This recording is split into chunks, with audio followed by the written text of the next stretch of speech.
Okay, we are on Traffic Secrets, pages 13 through 17.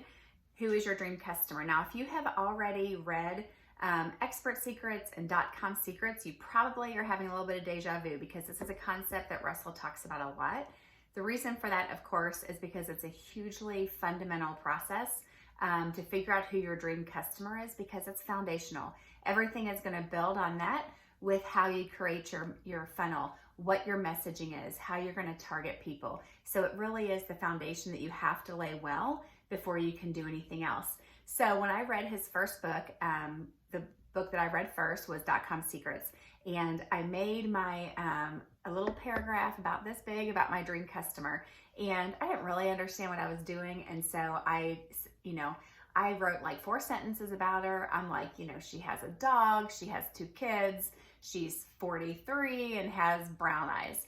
Like things that there's no way that I could actually build a funnel to target that person, because those are the things that don't really matter as much when I'm doing my messaging.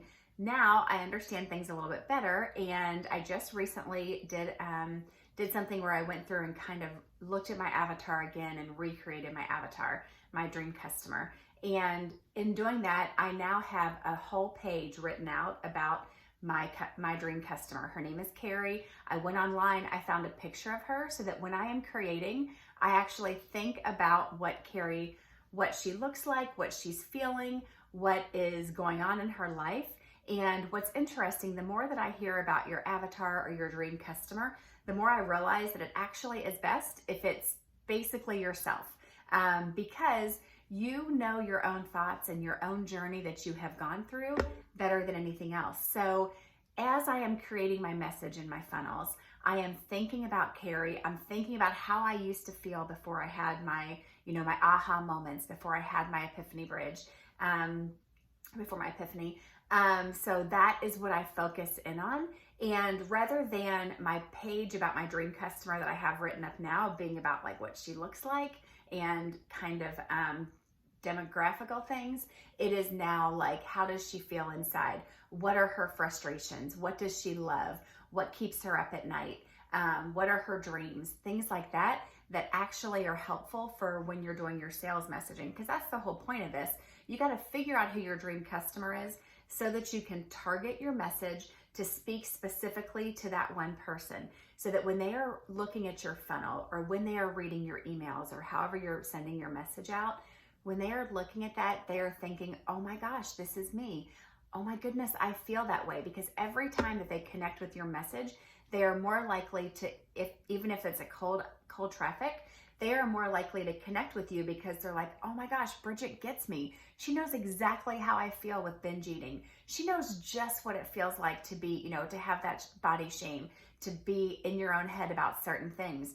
Because basically I have taken my mess, my challenge through many, many years with, eating disorders and struggling with food and my relationship with food. I have taken that mess and made it my message. So my dream customer has the same challenges. She also struggles with the same thing as me, because that way I can relate to her and I can pour my heart out so that people who are reading my message will relate back to me and be drawn into me and my message. Because this is all about magnetic attraction. I want to attract people to me as I share my story, because I have an answer to give them, and they're not going to want to hear my answer unless they really believe that I have been through their same challenges that they are going through right now. So I have a totally different perspective on a dream customer now than I did when I first started, and I wrote my little silly paragraph that I looked back at it recently, and it's just like, oh, this is where I started. It's fine, you got to start somewhere, but now I understand more the psychology of funnels and what I'm really working toward. And I'm sure that I'll look back at this video in a couple years